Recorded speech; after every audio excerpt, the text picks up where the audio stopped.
Sejak tahun 2002, di mana Telkomsel IT Enterprise Team yang berlokasi di Bandung telah menyiapkan pola dan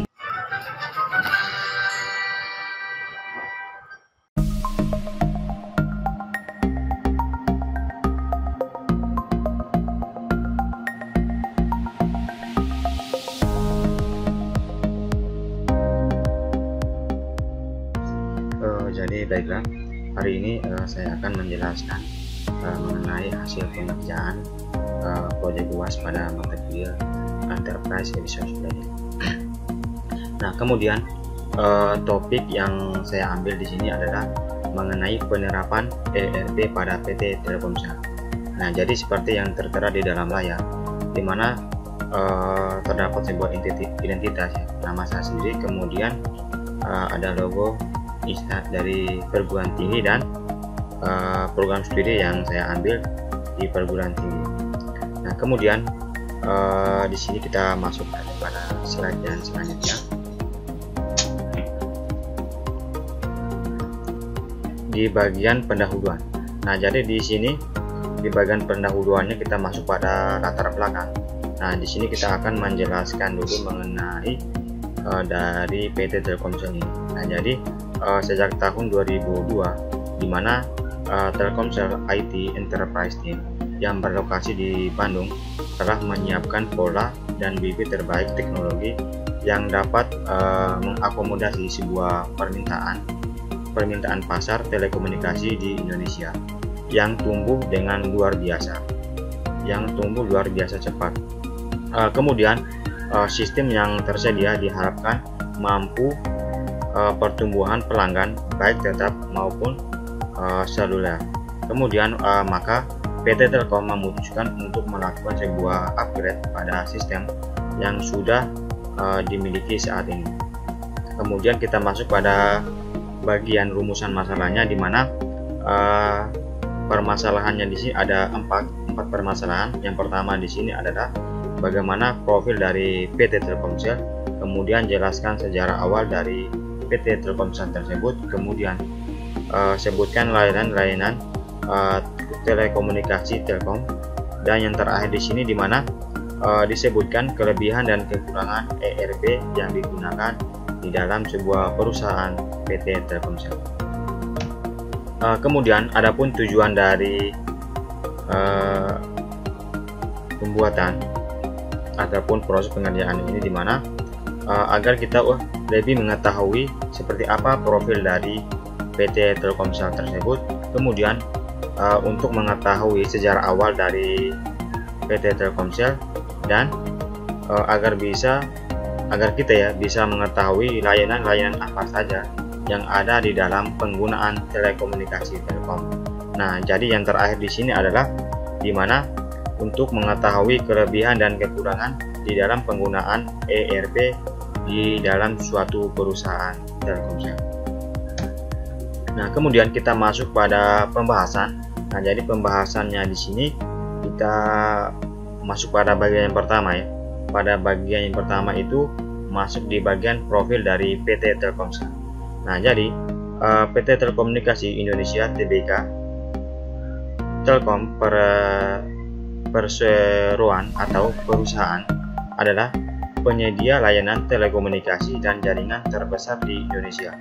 Pada awalnya dikenal sebagai sebuah badan usaha swasta penyedia layanan pos dan telegraf atau dengan nama jawatan PT Telkomsel, merupakan anak perusahaan dari PT Telkom Indonesia dengan nilai saham sebesar 65%, dan Singapore Telecom atau bisa disebut dengan Sigtel dengan nilai saham 35% yang berdiri pada tanggal 26 Mei tahun 1995. Kemudian adapun sejarahnya di sini, di mana sejak berdiri pada tanggal 26 Mei 1995, Telkomsel secara konsisten melayani negeri, menghadirkan akses telekomunikasi pada masyarakat Indonesia yang tersebar dari Sabang sampai Merauke.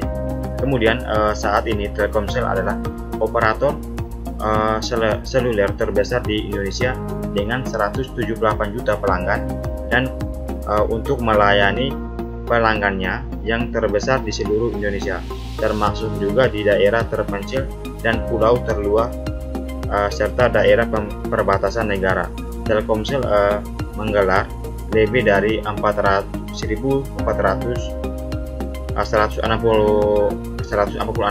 BTS.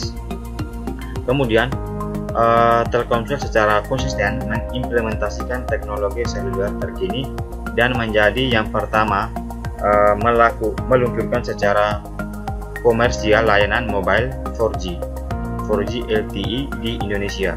Memasuki era digital, Telkomsel terus mengembangkan bisnis digital, diantaranya digital advertising, digital lifestyle, mobile financial service, dan Internet of Things.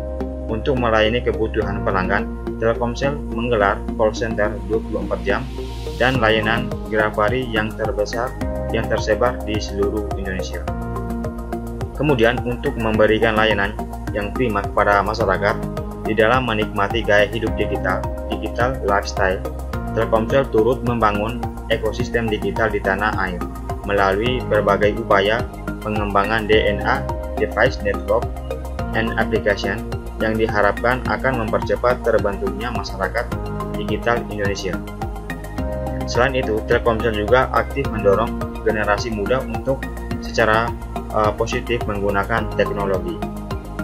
Kemudian Telkomsel akan selalu hadir untuk menginspirasi masyarakat dengan memanfaatkan teknologi terdepan, produk dan layanan yang kompetitif, serta solusi inovatif.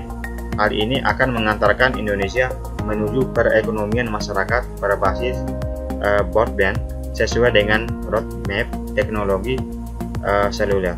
Kecintaan pada negeri mendorong Telkomsel untuk terus berkreasi menghadirkan layanan telekomunikasi terbaik bagi masyarakat Indonesia. Nah, kemudian adapun slogan, visi misi dan budaya perusahaan. Nah, jadi slogannya di sini adalah paling Indonesia.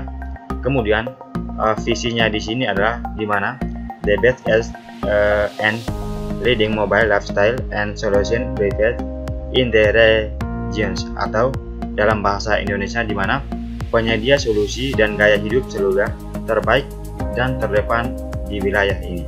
Kemudian misinya di sini adalah the live mobile lifestyle service and solution in extensive way they exist customer expectation, create value for all stakeholder and the economic development of the nation. Dimana dia memberikan misinya di sini adalah memberikan layanan solusi gaya hidup seluler dengan cara luar biasa yang melampaui harapan pelanggan, dan dimana menciptakan nilai bagi semua pemangku kepentingan dan pembangunan ekonomi bangsa.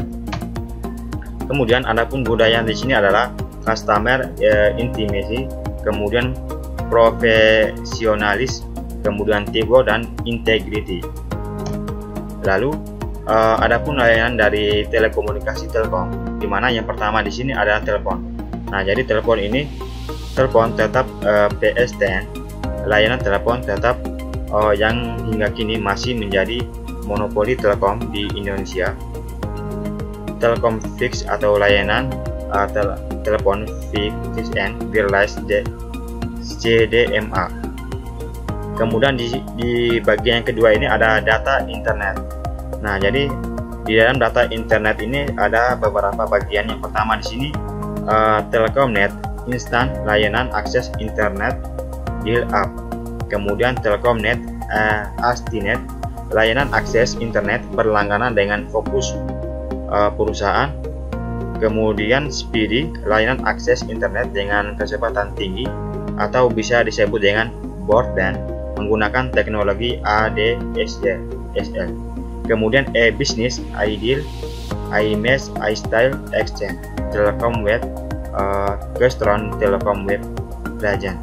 Kemudian solusi enterprise, Infonet, dan yang terakhir di sini adalah Telkom Link DIN akses. Kemudian adapun produk-produk dari PT Telkomsel di sini, yang pertama ada kartu Halo, kemudian Simpati, kartu AS, dan kartu di sini adalah Telkomsel Flash. Kemudian kita masuk pada pembahasan mengenai Enterprise Resource Planning atau disebut dengan ERP. Nah, jadi sistem Enterprise Resource Planning merupakan suatu pemroses transaksi serta sistem yang dapat mengintegrasikan antara departemen. Nah, sistem ERP berbeda dengan pendekatan sebelumnya untuk mengembangkan atau membeli aplikasi bisnis setidaknya dalam dua hal, yaitu yang pertama di sini adalah modul ERP telah didesain untuk merefleksikan cara melakukan bisnis, khususnya seperangkat proses bisnis. Modul ERP berintegrasi terutama seperangkat definisi dan database. Kemudian ERP di PT Telkomsel. Nah, jadi ERP yang digunakan oleh PT Telkomsel adalah SAP R-3 Enterprise, di mana diterapkannya alat bantu ERP. ERP ini dikarenakan tuntutan suatu perusahaan untuk mengikuti standar internasional Legacy Information System. Bagaimana peran penjualan, analisis terhadap biaya, dan bagaimana penulisan best practice, best process, dan best foundation ke dalam suatu perangkat lunak. Kemudian di sini ada pun latar belakang dari penerapan ERP ini, di mana sejak tahun 2002 di mana Telkomsel IT Enterprise Team yang berlokasi di Bandung telah menyiapkan pola dan bibit terbaik teknologi yang dapat mengakomodasi semua permintaan pasar telekomunikasi di Indonesia yang tumbuh dengan luar biasa cepat. Sistem yang tersedia bisa diharapkan mampu mengimbangi pertumbuhan pelanggan baik fixed maupun seluler. Maka PT Telkom memutuskan untuk melakukan sebuah upgrade pada sistem yang sudah dimiliki saat ini. Kemudian adapun sebuah permasalahan mengapa perusahaan tersebut menggunakan ERP. Nah, jadi di sini alasan-alasan yang mendasari pemilihan sistem SAP R-3 Enterprise Resource Planning adalah di mana SAP R3 Enterprise menawarkan best price, kemampuan yang handal, dan memiliki catatan prestasi pada bisnis telekomunikasi. Kemudian kebutuhan untuk mentransformasi PT Telkomsel menjadi operator kelas di dunia dengan sistem benchmark kelas dunia juga menawarkan peningkatan kualitas pada infrastruktur IT yang sudah ada sebelumnya dengan zero defect proses bagi perusahaan sendiri. Manfaat utama yang didapat adalah berintegrasi dari komponen-komponen yang ada di dalam perusahaan. Bisnis telekomunikasi merupakan bisnis dengan tingkat perusahaan yang cukup tinggi, di mana lingkungan ini menuntut perusahaan untuk dapat bergerak cepat dan responsif terhadap perubahan. Kemudian PT Telkom menerapkan sistem ERP berbasis SAP dengan tujuan yang sama, yaitu meningkatkan integrasi antara unit-unit bisnis yang ada di dalamnya, HR, finance, marketing, dan finance. Kemudian adapun kelebihan dan kekurangan di dalam penggunaan ERP ini, di mana kita masuk pada bagian kelebihannya terlebih dahulu, di mana kelebihan ERP yang digunakan pada perusahaan PT Telkomsel adalah yang pertama di sini adalah PT Telkom dapat membuat forecasting dan estimasi dalam rangka analisa konsumen dengan lebih akurat. Kemudian integrasi yang lebih baik dengan pelanggan dan vendor. Lalu penerapan modul tambahan dari SAP yaitu SAP HR dan SAP Project System, di mana Telkom mampu membuat sebuah organisasi bisnisnya menjadi lebih efisien dan dapat mengurangi jumlah karyawannya yang di atas 3.500 menjadi 2.700 orang. Kemudian untuk memeriksa keuangan atau profit bias lebih cepat. Lalu sistem sudah terintegrasi untuk penyediaan bisa melihat data gudang dan penjualan. Lalu yang terakhir di sini ada di mana lebih mudah untuk pembuatan laporan. Kemudian adapun kelemahan dari penggunaan ERP ini, di mana yang pertama itu ada proses belajar yang berbeda-beda dari tiap cabang, menuntut dibentuk tim pendamping khususnya yang bertugas mendampingi cabang yang lambat perkembangannya. Kemudian tenggang waktu untuk running sistem yang sangat pendek. Kemudian masih banyak karyawan yang belum mengerti tentang ERP ataupun dalam pelaksanaannya. Lalu yang terakhir di sini adalah masih belum semua modul yang ada di ERP itu digunakan di dalam Telkom. Kemudian adapun analisis kesiapan ERP ini, di mana yang pertama itu adalah analisis kesiapan implementasi ERP. Kemudian penyederhanaan proses bisnis. Nah, jadi sistem ERP menawarkan banyak fitur untuk membantu perusahaan Anda seperti keuangan, penjualan, inventory, aset, dan lain-lain. Kemudian tentu saja ini bukan software yang mudah digunakan dan wajar jika Anda mengalami kebingungan saat baru pertama kali memakainya. Kemudian sebelum mengimplementasikan ERP, di mana sebaiknya perusahaan melakukan penyederhanaan proses bisnisnya. Nah, jadi proses bisnis dan SOP perusahaan akan menjadi dasar bagi pihak implementer untuk mengetahui dan menentukan implementasi seperti apa yang perlu dilakukan pada perusahaan. Lalu di sini melakukan sebuah pengujian. Yang pertama di sini adalah pengujian untuk interface dengan data user untuk memberikan pemahaman yang jelas tentang proses dari ataupun di dalam ERP. Kemudian melakukan sebuah validasi penerimaan proses bisnis untuk memastikan sebuah fungsi berjalan sesuai rencana. Lalu selesaikan masalah yang tak terduga saat pengujian infrastruktur. Kemudian fit gap analysis.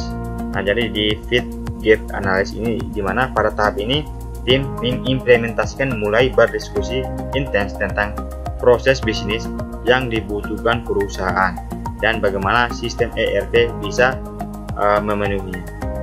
Kemudian dokumen SOP diperlukan dalam tahap ini dan hasilnya akan ada gambaran fitur yang cocok digunakan oleh bisnis Anda. Lalu tim internal implementasi, di mana setelah memilih vendor ERP yang cocok, perlu dibentuk tim untuk mengimplementasikan yang terdiri dari pihak vendor dan perwakilan perusahaan. Mereka akan bekerja sama pada tahap persiapan dan implementasi ERP, dan setiap orang wajib memiliki tugas dan wewenang yang jelas. Kemudian adapun analisis kesiapan dari SDM ERP, di mana terdapat sebuah proses menetapkan strategi untuk memperoleh manfaat, mengembangkan dan mempertahankan SDM sesuai dengan kebutuhan organisasi sekarang dan pengembangan di masa yang akan datang. Kemudian terhadap sebuah ketersediaan ataupun supply pada masa yang akan datang, baik jumlah maupun jenisnya, sehingga Departemen SDM merencanakan rekrutmen, seleksi, pelatihan, dan keaktifan yang lain dengan baik. Kemudian yang terakhir di sini, di mana kemudian terdapat juga sebuah analisis yang menunjukkan bahwa terhadap sebuah kemudahan yang memenuhi syarat permintaan tenaga kerja pada jangka waktu pendek dan panjang. Kemudian di sini kita masuk pada penghujung, di mana pada bagian penutup, di mana pada bagian penutup ini kita mengambil sebuah kesimpulan di mana bahwa PT Telkomsel adalah salah satu perusahaan yang sudah menerapkan ERP ke dalam fungsi bisnisnya. ERP yang digunakan oleh PT Telkomsel adalah SAP R3 Enterprise, di mana ERP memberikan manfaat utama berupa sinkronisasi dan integrasi dalam perusahaan, di mana integrasi memberikan peluang bagi perusahaan untuk lebih cepat dan efisien dalam menjalankan proses bisnisnya terhadap kelebihan dan kekurangan dari ERP yang diterapkan di PT Telkomsel, di mana mengimplementasikan ERP pada perusahaan dapat memberikan banyak keuntungan asalkan mampu mengimplementasikan dengan baik. Kemudian dalam sarannya di sini, di mana hal ini meningkatkan kemampuan untuk bersaing dan kepuasan pelanggan, maka PT Telkomsel perlu memperhatikan lagi di mana penerapan sebuah sistem yang berintegrasi dengan semua divisi. Kemudian penerapan pada sebuah divisi ini perlu untuk lebih meningkatkan efisiensi perusahaan sebagai nilai tambah. Kemudian PT Telkomsel harus lebih mengembangkan CRM sebagai core kompetisi di bagian penjualan. CRM ini juga seharusnya terkait era dengan sistem ERP yang telah ada, di mana hal ini dimaksudkan untuk meningkatkan pelayanan terhadap pelanggan, untuk meningkatkan customer satisfaction, dan selesai. Nah, jadi mungkin kurang lebih seperti itu mengenai penjelasan di mana penggunaan sebuah ERP pada perusahaan PT Telkomsel. Kemudian saya akhiri, salam dan sampai jumpa.